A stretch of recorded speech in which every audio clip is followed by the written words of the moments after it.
This episode is brought to you by Only the Real Entertainment and Media Den Productions.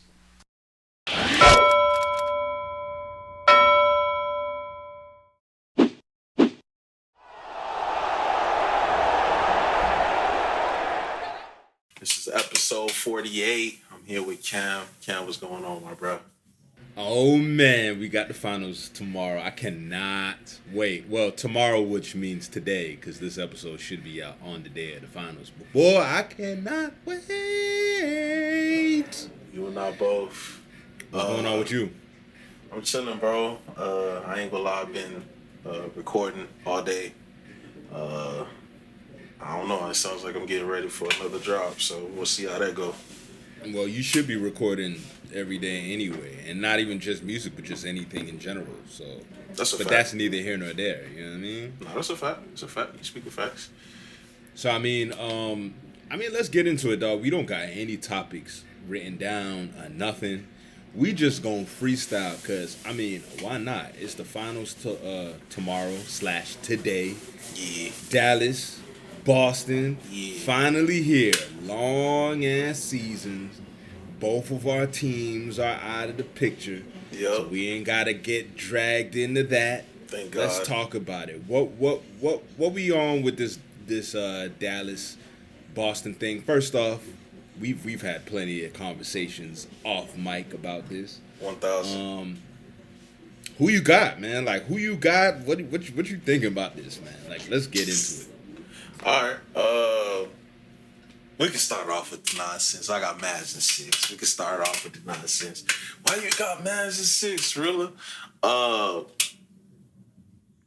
That man wearing number 77. Yeah, that man wearing number 77 is a bad boy. It don't matter who it is. Listen, here's the reason why I think Luka's gonna bring it home. And not Luka. Luka and Kyrie. Can't leave out Mr. Healer himself. He's already a champion. That's what people are forgetting. He won in the second hardest league as a teenager. He knows what it's like to be a champion. Does Tatum know what it's like to be a champion? Does Brown know what it's like to be a champion? I know Drew know what it's like to be a champion. He was a champion 3 years ago. But you have somebody who was a champion in Luka, and somebody who potentially has the greatest championship ever won, hit the greatest shot ever made in Kyrie Irving. You have somebody who is part of the coaching staff, who is part of that upset 2011 team, and Jason Kidd. You have the bigs in Gafford and PJ Washington playing great. DJJ sitting down playing defense. I'm watching Hardy coming off the bench in those last couple of games doing what he does. And I just think they're the better overall team. And also, Maxi Kleber is back. So I'm trying to see what that's going to be like. I already know what to expect from Luka and Kyrie. I just think they're role players paired with the fact that they have a much better bench, paired with the fact that Jason Kidd is a champion and has been to the finals multiple times as a player. I think they're ready. And more importantly, their body language suggests so. I'm looking at the Celtics lollygagging through the East and beating everybody in 5 for the most part, and they're just going through the motions. We won't be able to do that against the Mavs. Yeah. That coming down, coming back from 18 that you pulled against the Pacers. Try to do that against the Mavs. It's not happening. Luka go ahead and gonna give you a bucket. You stop Luka, he gonna put it over the top of your head and give it to Gafford or to Lively and those guys. Kyrie being in that Celtics building, I know he's gonna ball out. I'm excited, bro. But I got Mavs in 6 for sure. Even with Porzingis coming back. What do you predict are the matchups? In terms of defensive matchups? Defensive matchups on both sides. So, Porzingis is available for game 1. You know, that's very new information to us. We didn't know this. As of this morning, we were discussing it off camera. Of course, you got those guys. Gafford is, of course, going to have to guard the 7-3 Porzingis. I'm looking at Jason Tatum. I'm probably going to try out DJJ first on him. Jaylen Brown, I would probably go PJ. And then you can leave the guards as is. I would put I'll put Kyrie on Derek White, and I would put Luka on Drew Holiday if I'm Kid. So you said that you putting PJ on JB. Yeah. Interesting. I would try out DJJ first, and then if yeah. Oh, okay, so then PJ on JB is the adjustment. Right. So I'm gonna start off with letting DJJ check Tatum first. If he's getting cooked, then we'll switch. That's tough. Is it really? It's tough. Because when I saw him in the Heat jersey, he knows what it's like to me. Yeah, I know Tatum is a different player now, but he beat Tatum in 2020 to get to the finals. Honestly, truthfully, the only reason why I say that's tough is because of the range of JT's game that could be a huge advantage over DJJ. But I will say this, though. There's something about DJJ that interests me, especially during the playoffs. And that is his ability. Well, I honestly don't even know if it's an ability of his, because I haven't necessarily seen him do it with other teams he's been on. But it's just, from what I've seen, he's been doing a really good job with absorbing contact to the point where he doesn't even have to sell the foul. He wasn't like that in Miami. He got stronger. Yeah. Sure. Yeah. You know what I mean? And really, it's not even stronger, right? Because I still think that he gets bulldozed. But it's just more so of, and me and you know this, like, there's a difference between taking contact and standing strong versus taking contact in a way where you can get a foul off and still be all right. You know what I mean? Yeah, true. And so DJJ, for some reason, has developed that skill, or at least been doing good with that this playoff series. And so, because of the fact that JT has a habit of throwing out his forearm, especially in ISO situations where he wants to either drive or he wants to, like, snatch back. You know what I mean? Especially when he wants to snatch back, he's absolutely going to throw the elbow. Right. I think that DJJ can sell that. Now, my problem is, one, it's the finals. Mm-hmm. You know what I mean? So I have no idea how much leeway they're going to give him. Especially certain refs like Scott Foster or Tony Brothers. You know what I mean? Which both are assigned. You know what I mean? So that's one. And then two, I'm not sure how that contact is going to affect everything around him. And so what I mean by that is, naturally as a player, when you're playing and you're seeing your teammate not necessarily having trouble all the time, but more so getting taken advantage of in ways that call for doubles. Like I wonder if JT is going to get away with a lot of that stuff to the point where now players is just naturally going to try to go and double him. I don't believe in Jason Taylor's playmaking, so I wouldn't bite that. I don't believe in it either, but I believe in the team's shooting in those situations. Yeah. You know what I mean? If you give the Celtics wide open shots, they'll hit it. Them. Contested shots, they'll hit them, but really what you want Boston to do is play out their element. Like, you want them to either drive the ball more, which they do a good job with because they play a lot of 5 out, or you want them to just start throwing up shots, and you know they're gonna end up throwing up shots at some point. If the defense is like what I think it's gonna be, they'll throw up shots. They were truthfully, without the defense, they go throw up shots, bro. They just, I don't know what that Celtics team, bro. I'm telling you, bro, they're not trustworthy enough, bro. They're not. Like they get into those moments where they get comfortable with throwing up shots.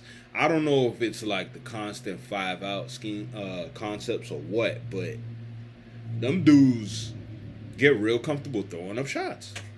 It's crazy. Can I get a Celtics in 5 from you? Celtics in 5? Hell no. Okay, I'm just Hell no. That's not happening. Celtics is, if the Celtics were to win, they're gonna win in 7. But I can see that. But with that said, this series ain't going to 7. Like, I'm gonna tell you this, right? You know, and you said this one pod before, dog. When you said that, a few people thought that I was crazy about the Pacers.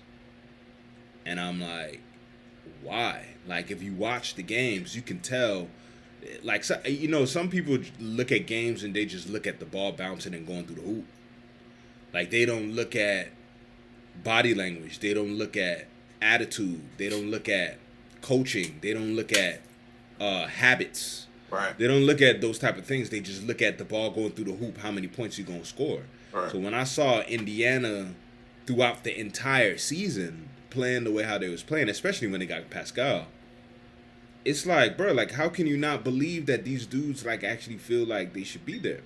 And so for them to do what they did to Boston, regardless, despite the fact that they got swept, the simple fact that they were able to go in that series and take care of them the way how they did, and even with Tyrese Halliburton being out, Yamar was going stupid.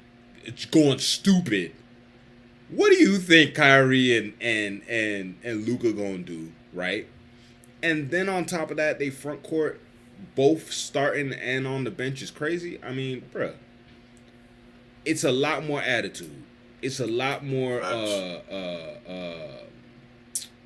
it's a lot more athleticism. It's a lot more. It's a lot more. What's the word I'm looking for? Force. Not confidence. It's not even force. It's just more so of like, I don't know. It's more than just I know. Like, we know that we're supposed to be here. It's like, nah, we gonna beat y'all ass. Like, that's the attitude that they have. But it's not in a cocky way. It's more so of like a, we here. Right. You know, we here. And so Boston, I think Boston has just been they just been a little bit too comfortable with the wins that they got in the East. Correct. You know what I mean? And so because of that translates, bro. Even though you can be very aware about, you know, what's going on, but dog, those type of wins. I mean, bro, great example. The best example, kind of the best example, because I mean, this team was just dominant as hell. But the best example is the 0-1 Lakers. They swept everybody. They got to the finals and was like, eh. And AI hit their ass with 41. You know what I'm saying? And they won game 1. It was like, oh shoot, no. And then they ended up gentlemen sweeping them. And so my thing is just, I think that Boston, there's a little element of that. The element of, bro, we've been dominating. We've been here before. I think we can take care of them too. And the Mavs is just like, nah. You know who's giving me those vibes in the press conferences? 1000% JB. Oh, bro, like you been seeing his quotes? Yeah. He look like he don't care about life. What's up, buddy? 300 M's and being the best player in the playoffs on the best team in basketball will do that to you. Hey, man. Yeah, hey, buddy, better chill out. Because I'm telling you right now, when they lose, because it's not an if at this point. Jesus Christ. When they lose, I've been saying it for a long time, JB better be ready to buy some Spurs and cowboy boots and a hat and a cowboy hat, perhaps even a stable to put inside of his crib in Missouri City, Texas, because that man is going to be a rocket. Like, are you kidding me? Are you shitting me? He's going to be a rocket, bro. I don't know, bro. He's been looking like the best player. Listen, he can be the best player. I'm going to tell you right now. The Boston Celtics ain't trading Jason Tatum. No way, no how. Right? That's one. Two, He got that 300 M's. He's on contract for some years now. Yes, sir. JT about to be a free agent like the season after next. Yeah, and he gonna probably get, not probably, he's going to get more than JB. You know what I mean? And then on top of that, I don't even know how many picks Boston even has. I don't even know if Boston has any more draft picks like that. So if you mean to tell me that Houston, and that's the thing, right? Like, that's the thing about the draft. Like, the draft is so close, but hey, you're going to have to make a quick decision. If you're going to sit here and tell me that Houston is willing to give up their third pick for Mikal Bridges, hypothetically, I mean, not hypothetically, but supposedly in the news and sports news, they're going to give up a number 3 pick for Mikal Bridges, they're damn sure giving up that third pick and Jalen Green for Jaylen Brown. Are you kidding me? With Udoka over there? Are you? Hey, man. Hey, look, listen, man. Jaylen Brown, you can say whatever you want to say. You can tell all the people in the world to kiss your ass. I'm telling you right now, you're going to be saying that in Missouri City, Texas. H-Time. You know what I'm saying? In Missouri City, Texas, where all those huge houses is. Yes, sir. You know what I mean? You're going to be eating tacos in South Park, Texas. I'm crying. You know what I'm saying? You will find yourself in Ninth Ward by October 2024. You hear me? Oh, you hear me? Yeah, swinging those with the candy paint on them like Paul. Man, what? Are you man, what? Coming down. Swanging those. You gonna be swanging those. That boy gonna be at V-Live throwing the bucks upset. He gonna be throwing the ones like Kawhi, big. You remember Kawhi was throwing the ones on the New Balance? He gonna be throwing those at V-Live, what? Is you crazy? What? Man, bro, hey, what? Are you kidding me? Like, that's for sure. Like, that's for sure. Like, that man is gonna be right at Hobby International Airport trying to buy his first slab. Like, keep playing, bro. Keep playing. Keep all that tough talk you doing, bro. I promise you will be in red in October, bro. Oh my God. You will be playing right next to Dylan Brooks in October. You keep playing. I'm telling you, they're gonna, cause bro, it's over for Boston after this, right? Like, in terms of just that tandem. Yeah, I mean, this is the best team that they've had in terms of the tandem, in my opinion. Yeah, the best roster, right? Yeah, you got a 7'3" Porzingis. You got a veteran in Horford. You got a champion in Drew. You got probably the best role player in Derek White. Where do you go from here? And it's not like Joe Mazzulla is a scrub. You know, he's one of the best coaches in the league. Respectfully Absolutely. to him. Yeah, if y'all don't get it done yet, somebody got to go, and it ain't gonna be Joe. Joe is young. I think he could grow within the franchise. It's more than likely gonna be JP. Joe ain't going nowhere. No, he's gonna grow within the franchise. I see it now. He's their coach. Yeah, bro. Absolutely, dog. Absolutely. You don't get that many coaches like Joe Mazzulla. Joe Mazzulla is very Spo-like to me when it comes down to the game. I agree. You don't get that many coaches, dog. That young. You know what I'm saying? Yeah, he has to grow within the Celtics organization. If you look at their history, all of their coaches outside of that bum in 08, Red Auerbach, you know what I mean? Consistency. And he won all those championships. Hold on, wait. Hold on. I knew he was going to let me slide. You see how I did that, y'all? You see how I did that? You see how I did that? You see how I did that? You see how I did that? Bro. I'm trying to party. You see how you doing? Bam. Yo, what is wrong with you, dog? Outside of the bum in 08, it's been a model of consistency in the Celtics organization. Red Auerbach is Mr. Celtics himself. Yeah, so, Brad Stevens had him all those years. They weren't able to get it done. They bring in Udoka, who is the true 69 god, the original 69 god. Yeah.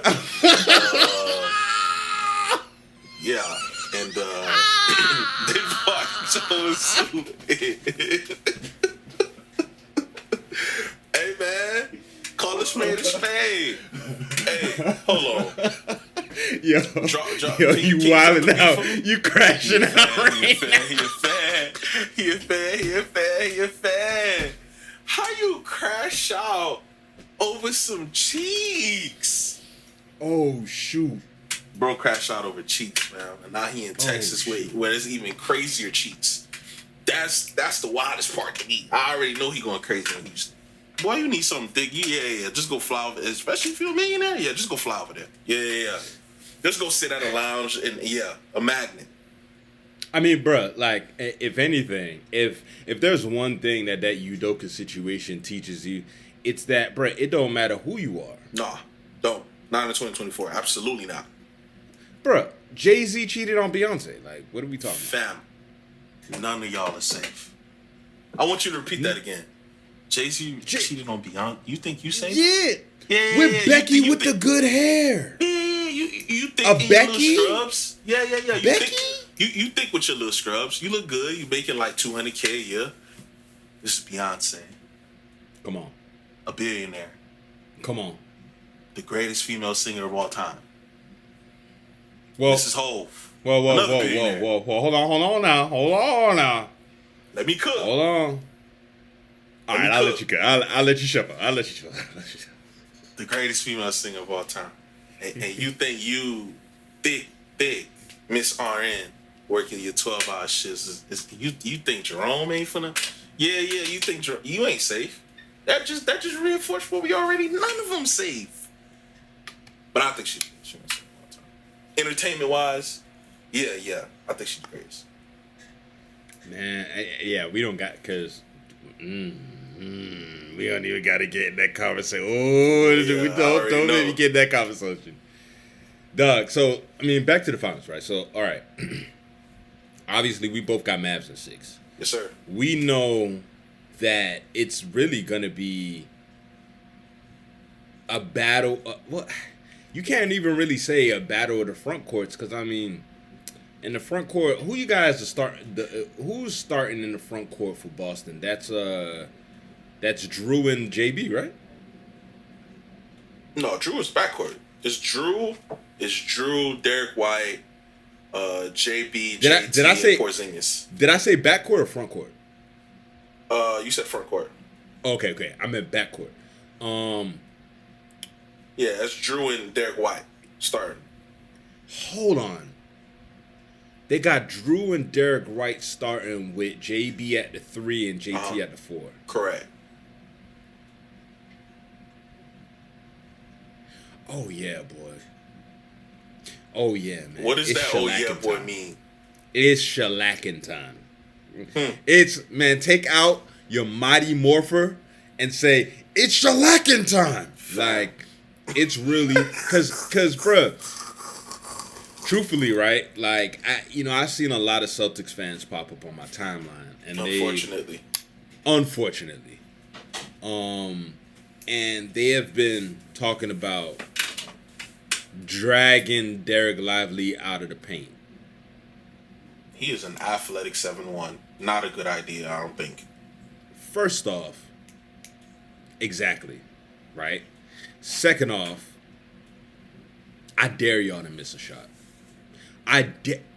Listen, I dare y'all to miss a shot. You think Luka, Mr. 9 boards a game, ain't finna come down the court and yank that thing to Lively? Easy dunks. I double dog dare. You ever seen a Christmas Story? I double dog dare you. I triple dog dare you. That's how I feel. I triple dog dare you to drag Derek Lively out the paint and be lazy. Be lazy. Go ahead and be lazy with rebounding the ball. I guarantee you the Mavs gonna bust our ass by at least 30 points. No cap. Real spill. I agree. You know what I mean? The Mavs is one of the few teams that, at least that I've seen this season, that truly put forth the effort to crash the boards in any situation. They do not give a damn. They're crashing. They're jumping over people. Yo. They're trying to get the rebound. Shout out to Jason Kidd. Jason Kidd really. He was like that on the boards when he played. He was like that. Bruh, and not only was he like that when he played, but since he's been coaching, whether it was with the Lakers, whether it was with the Mavs, Milwaukee. whatever, whichever team, you know what I'm saying? He really emphasized defense and he emphasized rebounding the ball. Right. And so when you have a team that's dedicated to getting as many possessions as possible, but you want to play 5 out, and your starting center is coming back from an injury, while the other team is in a full rhythm. Listen, go ahead, spread out across the perimeter, shoot whatever threes you want, and be lazy. Mavs gonna beat y'all ass in game 1 by 30. Talk. You know what I'm saying? By 30, real spill. How do you think game 1 is gonna go? Game 1 and game 2 is usually a filler. Teams usually get familiar with each other by game 3 in terms of game planning. Boston is going to be rocking game 1. Well, I'm going to let you know from now. That place is going to be insane. And every time Kyrie Irving sniffs the basketball, he will be booed with a raucous boo. That being said, I have Mavs winning by 8. I feel that. I have Mavs winning game 1 regardless. Okay. I just don't know. I guess it just depends on the circumstance. Like, once again, if Boston commits to 5 out for majority of the game and then gets lazy, then I got Mavs blowing them out by double digits. You know what I mean? Wouldn't be shocked. Yeah, you can't be shocked. But if Boston switches it up, especially if they turn it up on defense, because I think that's where they have to hang their hat on in this series is defense, man. You got a loaded front court. Right. Loaded. As you said, Maxi Kleber is back. And not only is he back, but he got he got a game in. No, he got 2 games. 2, yeah. He got 2 games in. Hopefully his shoulder is pretty all right. I think the rest did him well. Him and Luka. Right. I don't think people's been realizing that Luka's been playing on one leg this whole entire time. I'm going stupid. That man is ridiculous, bro. He is truly ridiculous, dog. Like, what type of like senzu beams has this man been like eating? And that adrenaline is one thing, and that there's that Toradol, I think they call it. That shot. Toradol, yeah. Yeah, bro. That mixed with adrenaline, he's not feeling it during the game, but afterwards, I already know he got a masseuse chilling with him. And the rest doing him well, bro. He needed the rest. That's why they needed to end it in 5. If it went any longer, then it would have overflowed into the finals. But luckily, they ended it in 5 in the way that they did. Pretty much after the third quarter, he basically didn't play. I think he'll be ready and prepped. And Luka in a championship with Kyrie, with Kidd as his head coach, being a champion from the EuroLeague, I think he's primed to win Finals MVP comfortably. Yeah, I mean, one thing that I kind of chuckle at is seeing Boston fans talking about the starting 5, but they don't never speak about the adjustments that have to be made when things hit the fan. They have 0 bench, so there's that. Absolutely 0 bench, and that's what I mean.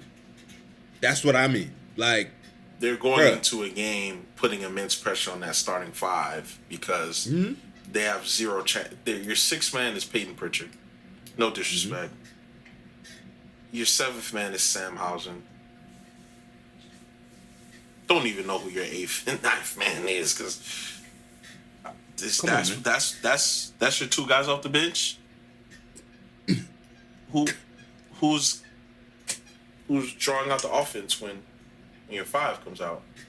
If Drew comes out, if Derek White comes out, Aiden Pritchard is just a nice guard. Is he a TJ McConnell? He's a younger version of TJ McConnell.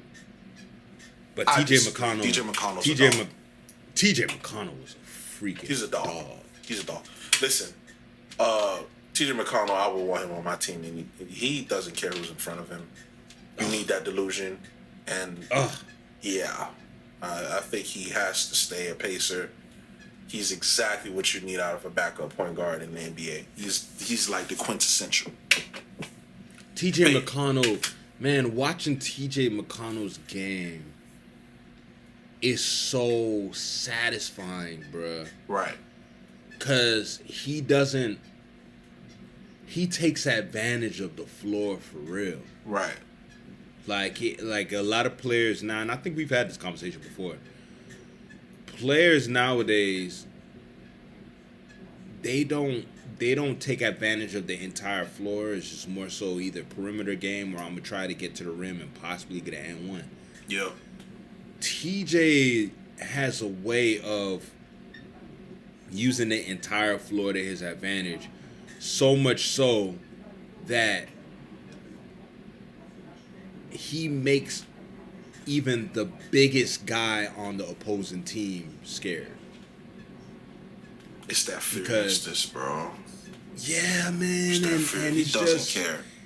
It's the fearlessness, and it's knowing certain tendencies. Like he just knows how defenders is gonna defend him the minute that he runs baseline and hit that fade. He knows how dudes are gonna try to defend him in pick and roll situations. He just knows that, and this is the same with centers, right? I believe that Braun talked about this, but it's weird because before that I was talking about that with a couple people. Like when you learn how to play basketball, especially in a specific position, you're taught certain things that eventually turns into natural tendencies. True. You know, for instance, like with centers, you know, this is a perfect example actually. You know, I remember watching Braun's and JJ Redick's podcast, and they were talking about how centers and drop coverage, they can't help but to help when at some point it looks like the ball handler gets loose, because that's what they're taught. True. And they literally can't help it. And so you can take advantage of those things in multiple ways. TJ McConnell knows that, obviously, from being in the league for so long. Mm-hmm.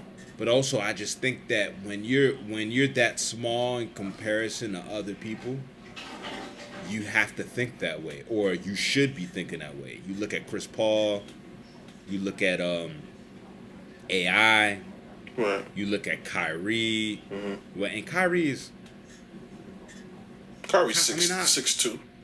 Yeah, that's technically a small guard. Yeah. I'll say small. Yeah, I'll say small. So yeah, you see Kyrie. I mean, so many small guards over the course of time, but you look at the way how they play and the spots that they choose, and it clearly looks like they figured out a way, or not figured out a way, but figured out the tendencies of bigger players. Right.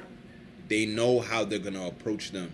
They know that they're gonna put a lot more pressure on their dribble when they do get the ball coming off of DHOs or coming off of a pin. Well, shoot, if they can catch them in pin downs, but to TJ McConnell in pin downs, it's like freaking a nightmare. It's really a nightmare. But they know that they're gonna put pressure on their dribbles. Right. You know what I mean? Because they know that smaller guards, usually when you put pressure on their dribbles, especially at the perimeter, they'll abort and they'll wait on the screen again to do it again. They'll just reset it. And right. when you give yourself time to reset, then that kind of can make things a little bit worse for you handling the ball, depending on who you are, depending on how fast you are, depending on how well you can handle the ball. Because truthfully, I mean, shoot, if you can't really handle the ball like that and you're aborting situations because maybe a defender iced the screen, maybe they hedged or whatever the case, Here comes the double. Right. Especially if you're on a heater, you know what I mean? Here comes the double. You better hope that you can pass, or you better hope that your teammates can find, gaps, you know what I mean, to be able to, make a play, whether in the pocket or whether for themselves or whatever. And that's tougher because you're small. You can't really see over the defense. Exactly. But TJ McConnell just knows where he's going to pull up. Right. I've watched this guy literally pull up in the same spot at the baseline over and over and over and over again relentlessly, and nobody can freaking guard it. Right. It's the same thing with CP3 coming off a high pick and rolls, get right at the elbow and pulling up. You are not gonna get it because he knows that when the big, especially when they're playing drop against him, he knows that by the time that the big gets past the free throw line, backing up by the free throw line, he's already on his back foot. Facts. Like he's not on his feet. He's not on his toes. Right. So now when you're on your back foot and he snakes the pick and gets to the elbow, you already flat footed. You can't even go up to contest anymore. Right. Let me just drop this little the shot be looking so pretty it look like a floater. It do. That boy's a mid-range maestro. And TJ, man. TJ's in that. He's in that umbrella, man. It's amazing to see, dog. Peyton Pritchard, I think that Peyton Pritchard can get there. He's not there yet, obviously. This is what his second year, like his second, third year. Peyton Pritchard? Nah, yeah. He gotta be in his fourth year right now. No, dang man, time is moving fast. Peyton Pritchard. Yeah, check that out, cause time is moving fast.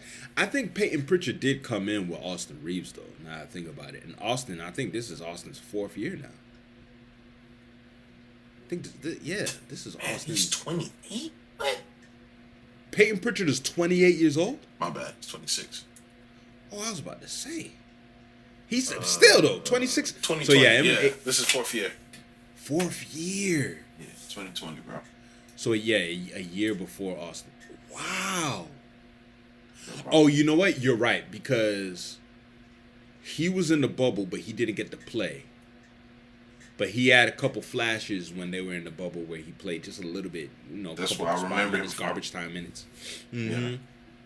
And I believed in him from then. I was like, man, this dude is good. I would love to have him on my team. Yeah, he can play. Yeah, he can really play. I'm telling you, he can turn out to be a TJ McConnell. But that just comes with experience, dog. Yeah, it really comes with experience. You know what I mean? 6'1". I thought he was 5'11". I ain't gonna lie. He looks like he's 5'11", ain't it? Right. Bruh, Boston doesn't have a bench to be able to take care of the Mavs. No. To guard really anything with them. Right. And on top of that, bruh, like, the habits, man. The habits differ between two teams, man. Right. What have you noticed with their habits? With both teams' habits? Boston in particular, they play with their foot a lot because they feel. Here's what I'm gonna call it. They feel of a sense of entitlement. They've been so successful in the playoffs.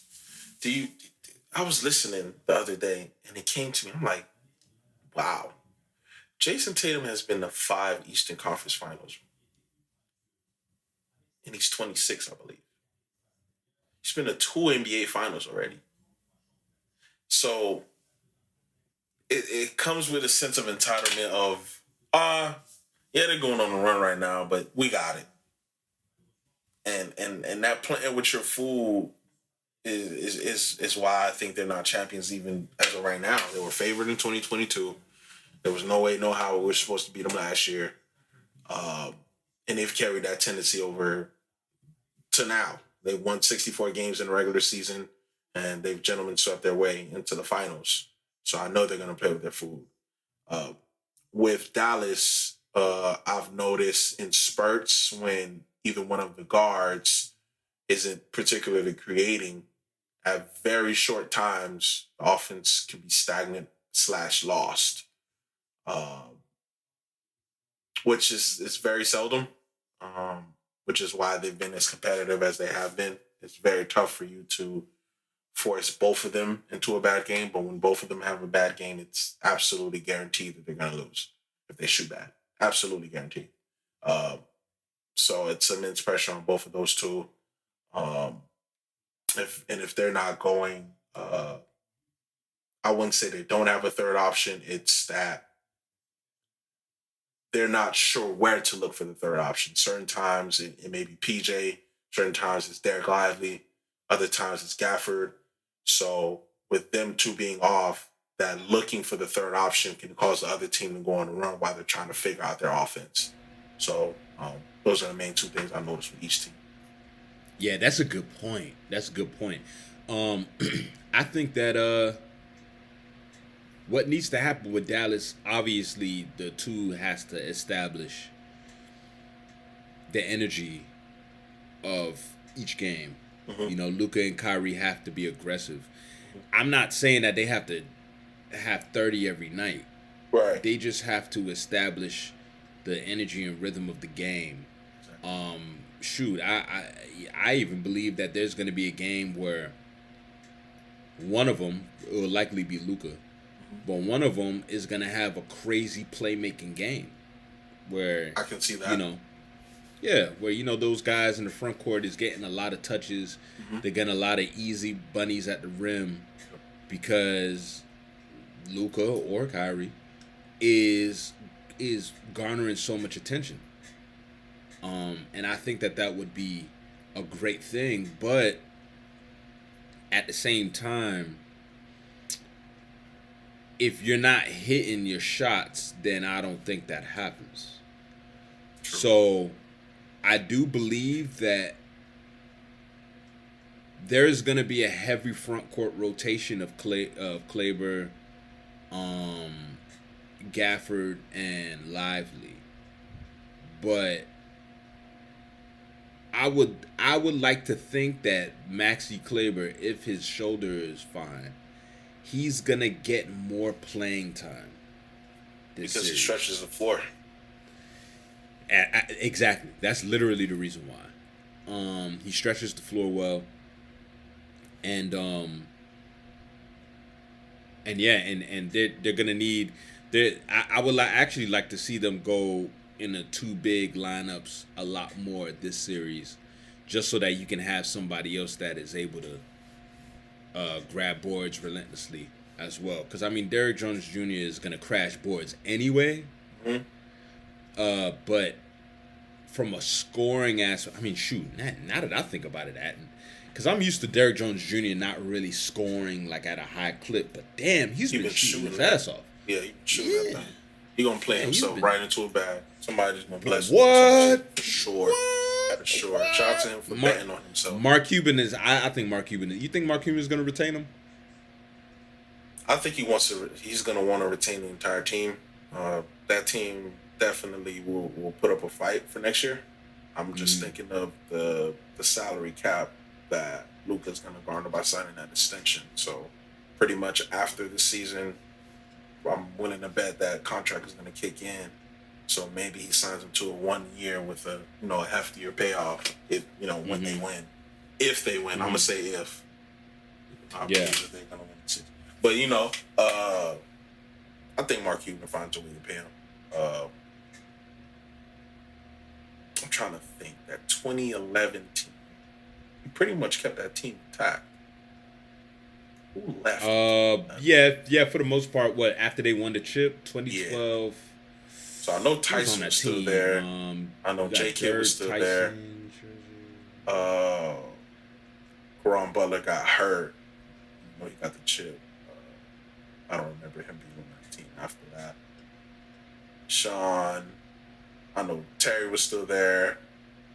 I think Mark Cuban will keep him, bro. I think he will want to keep this entire team intact. Just until next season. Because Luka's probably going to sign a 400 and I ain't going to lie. So. Well, I mean, Luka, the great thing about Luka is that obviously the Mavs have his bird rights. So they don't have to use any of the cap to sign him. True. And then another thing is he won't be a full free agent until 27, 28. True. So he still has about what, like maybe 2-3 seasons left on his contract. I'm sure obviously he's gonna get maxed out. I mean, we're talking about Luka here. Right. But that's gonna be interesting with the new CBA. And that I would like to TV think deal that they signed. Yeah, bro. I'd like to think that he'll probably retain the team mainly because of the CBA. Yeah. A lot of teams is gonna have to retain their team anyway. Yeah, they are. It's not gonna be as crazy like the free agency that we grew up with. Like remember 2010 and 2014 and 2017. There's not gonna be the same free agency classes just because of CBA and the way guys are gonna be paid now or want to be paid now. It's gonna be a lot different. So it's gonna be a lot more trade friendly market in terms of moving around, but you won't be landing a well like a KD or LeBron so easily like before due to the CBA. So yeah, bro. I think Mark Cuban keeps the team. Yeah, Mark Cuban would have to keep the team. I mean, that's a no-brainer at that point, especially even though DJJ is playing himself into a bag. I don't think it's gonna be like some max contract bag. No. He'll get paid good role player money for sure though. I'm thinking maybe because I mean, how much is he getting now? Let's look it up. Because I mean, he on a vet min. Oh, is he? He's on a vet min. That's what I'm saying. Oh my God, what value? Jesus Christ. What? He's on the vet min right now. Let me triple check to make sure, but I want to say he's 100% on the vet min. Yeah, Shoot, 1 year, $2.7 million, veterans minimum contract with the Dallas Mavericks. Damn, I'm thinking he's probably gonna rack in between 12 to 15. That sounds about right. 12 to 15.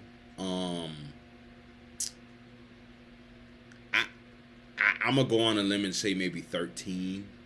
He'll probably get 13. I can see him signing a 1+1 for 26 mil, 13 27 with a play option.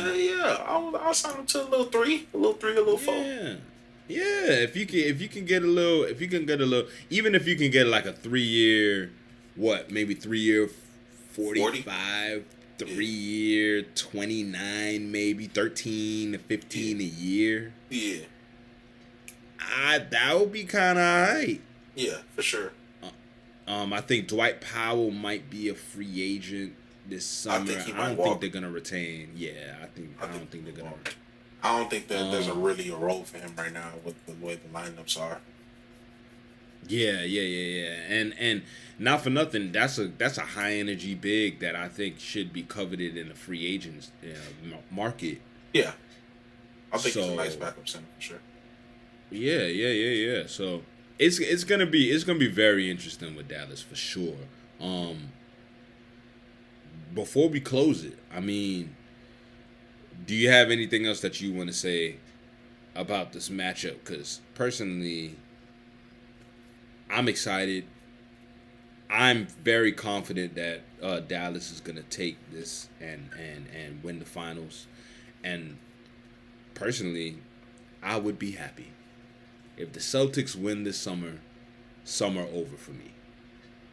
Chill out. You gonna be outside. Summer over, bruh. You gonna be outside. Summer is over. Alright? Outside. Bruh. Summer is over. Nah, you gotta chill. Alright? You gotta chill. Yeah, the Celtics fans are gonna be annoying. I'm gonna be doing a lot of muting. Let me knock on wood. If they win, I'm gonna be doing a lot of muting on my timeline. I ain't gonna. You think so? Yeah, it's gonna be a lot of mutes. It's gonna be a whole lot of mutes, boy. What I do want to say is, in terms of the finals and said winner, a championship. Are we placing the same value on a championship as we did in 2010? I was thinking about this. You remember how LeBron used to get killed in the media for not winning?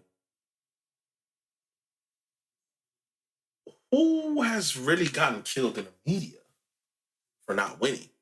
And it had me thinking,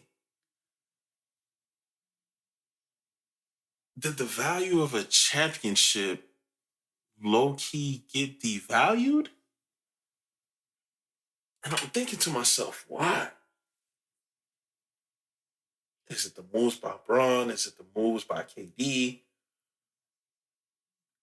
What exactly caused it to where one, the media is looking for a face of the league, just like we discussed prior,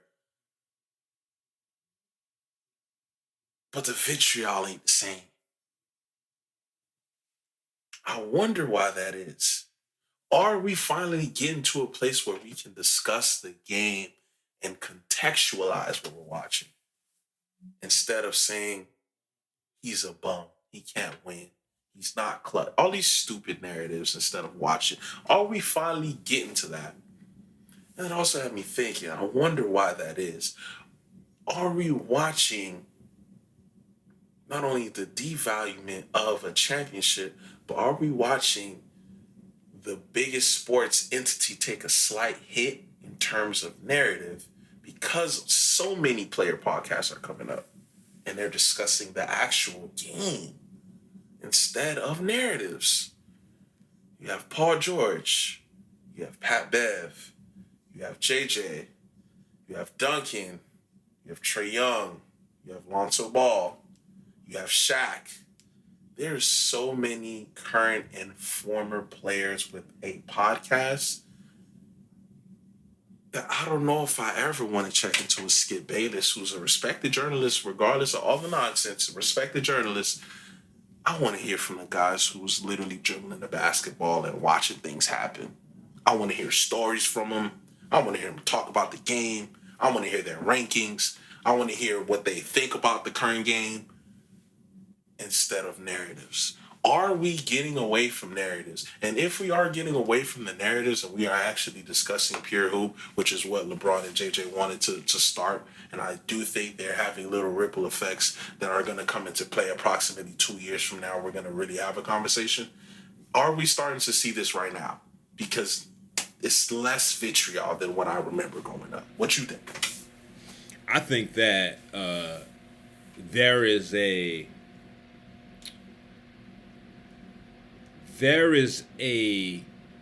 fight going on, a desperate fight going on for sports media members and their jobs.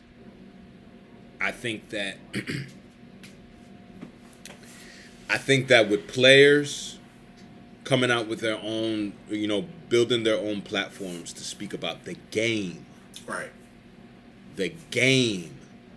Right? I think that a lot of sports media members are kind of shook because it takes away the excuse of quote unquote barbershop talk. Right. So for a long time, that was the pitch. That was the pitch for certain shows, like debate shows. Like, it's going to be like barbershop talk or whatever. But and there's nothing wrong with barbershop talk because we do it all the time. But it's just when you're doing it all the time, that's when it's the problem. And especially when you're backing it with things that don't make sense. Like I've always said, when I get into a argument or a debate or a conversation, discussion, or whatever the case, about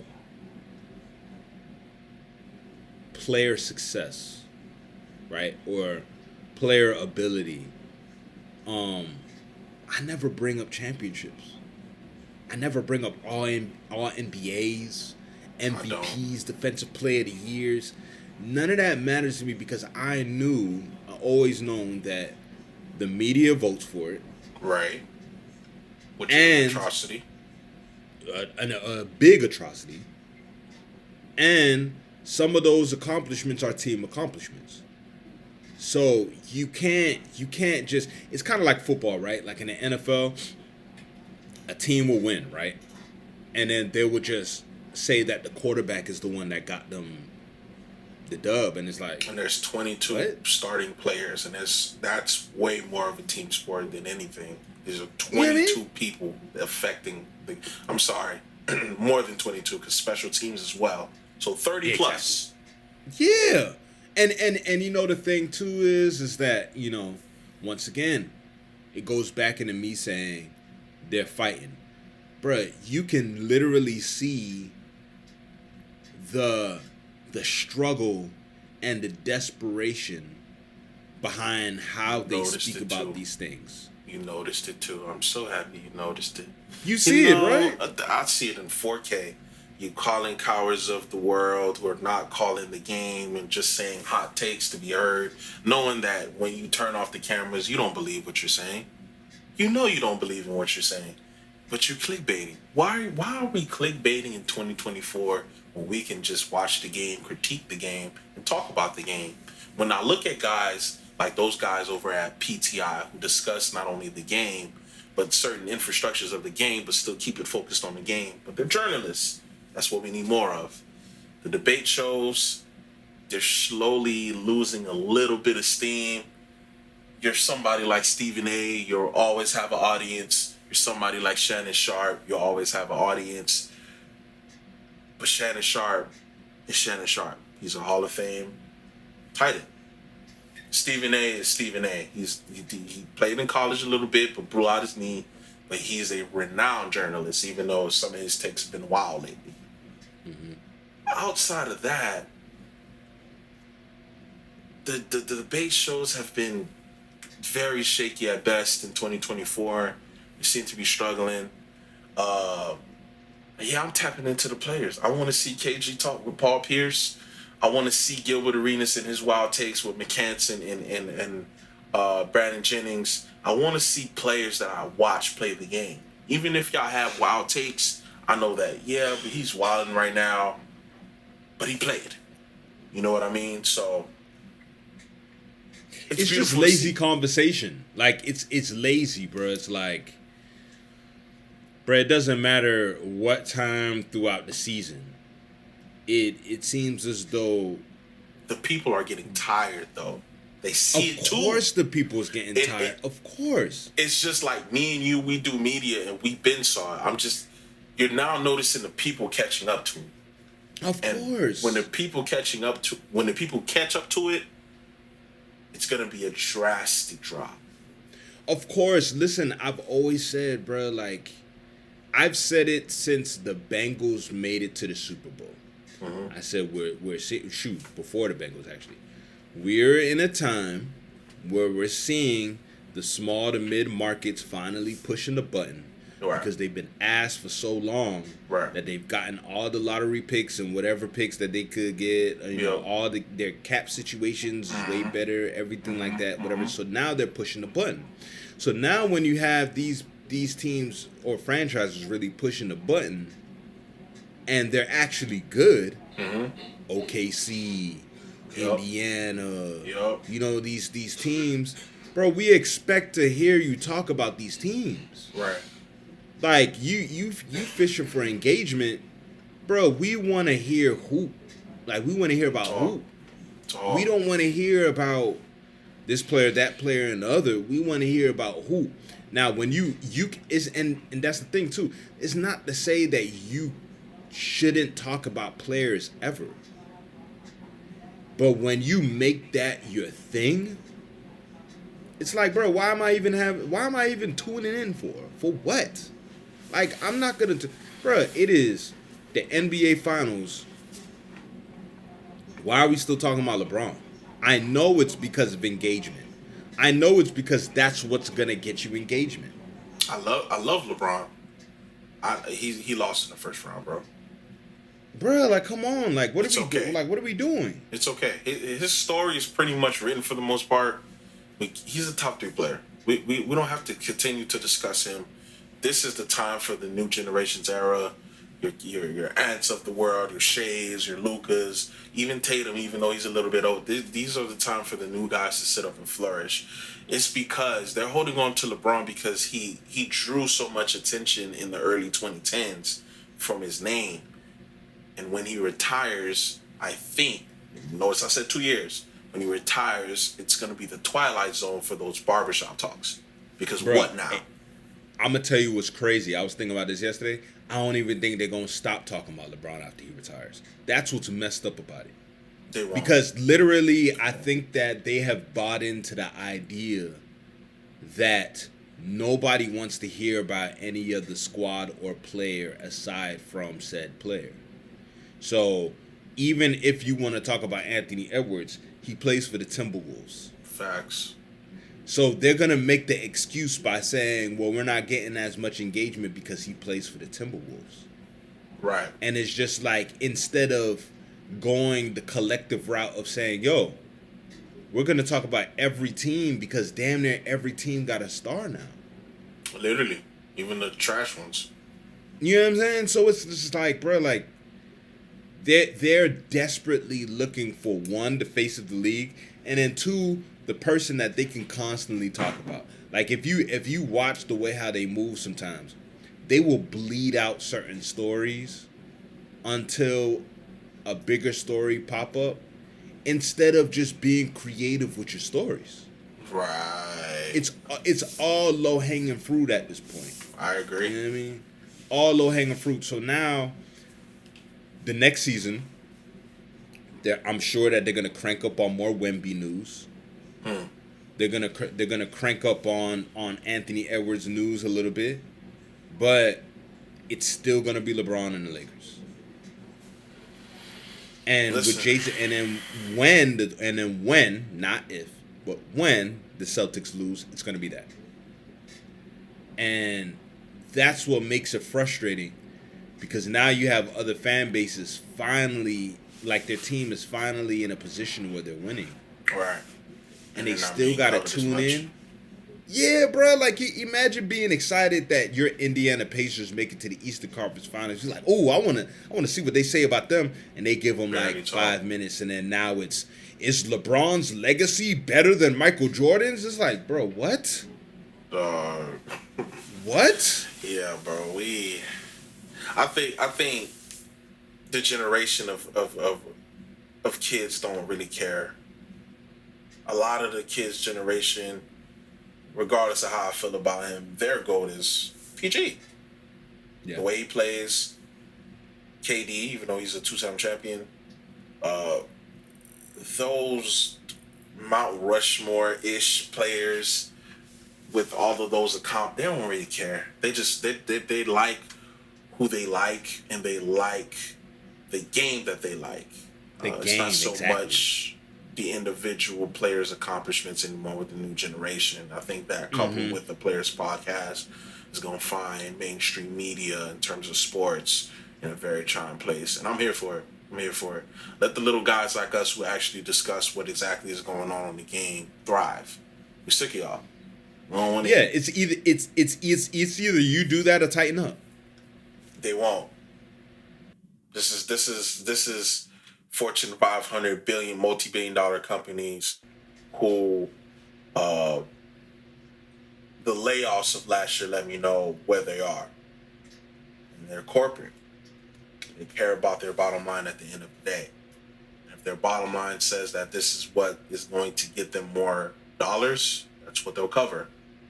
Instead of covering the actual basketball game for the next generation to increase their knowledge of the game. I remember waking up, watching Sports Center with Stuart Scott, and then breaking down the game and actually breaking down film, and I'm seeing X's and O's on my ESPN screen. There's no more of that. And not even just that, right? Even if you're not breaking down the game, even if you don't have a empty chart up to be able to, like, call out plays or whatever, just diversify your convo. It's really just diversify the convo, make it more creative. Coming out with a topic saying who has a better career, LeBron or Michael Jordan. Who's the better running mate to LeBron James? Oh, yeah. Is it Kyrie or Dwayne Wade? Like, bro, these are whack ass questions, whack ass conversations. Who cares, bro? Who cares? Like, who cares, bro? Like, please, talk about something else. Talk about Anthony Edwards' commercial. Talk about freaking Tyrese Halliburton's ascendance as the Indiana's franchise player. Talk about how some of these teams is. So talk about the expectations for Wemby. Talk about who's a better running mate for Wemby. How about that? Talk about Trae Young's trade and how that will affect certain regardless things. Regardless of how but the NBA draft is, I've barely seen any coverage of it. Bro, you don't see any. That's crazy, right? Is it me? It's 3 weeks away. That's outside, crazy. You know what's crazier? And I don't mean to throw this gentleman under the bus because I support it. Nepotism runs in America, but we're talking about Bronny more than the #1 pick, bro. Yeah, that's nuts, bro. We're talking about a second-round pick who should be a second-round pick, and if his name wasn't his last name, he'd be undrafted. Somebody who averaged 4 points. We're talking about him more than the lottery picks, bro. What are we doing here? I've seen more interviews from Bronny James than the first-round pick. Fam, I guarantee if you take a poll of people who casually watch the NBA, they can't tell you who the #1 pick is. I can. I gotta cover it. That's even nasty. If I didn't have to cover it, I would know.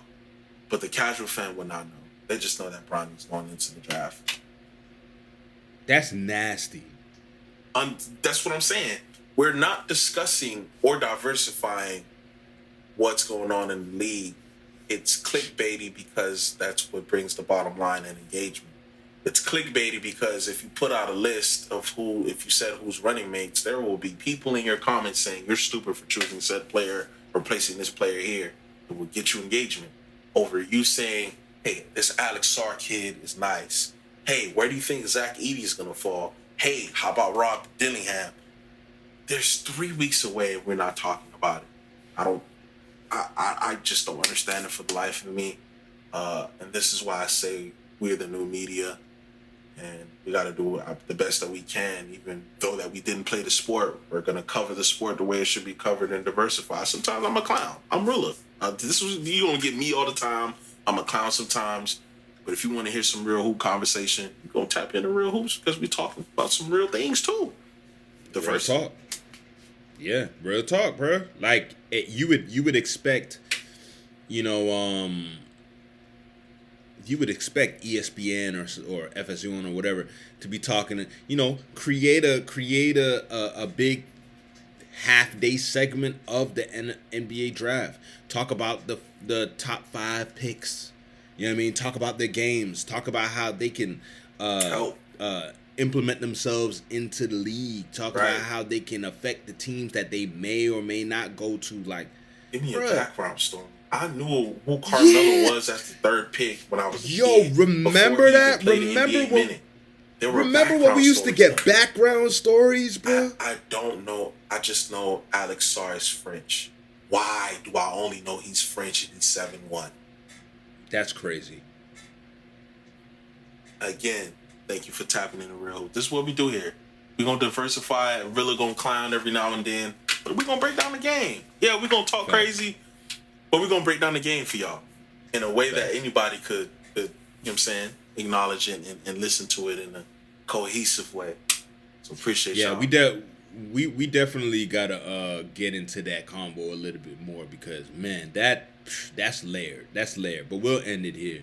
We appreciate y'all tuning in, man. Make sure to like, comment, and subscribe where you hear and or see the pod, and follow us on social media at @MediaDen_, at Young Reela, and at Real Hoops_, and we'll talk more hoops next week. Peace.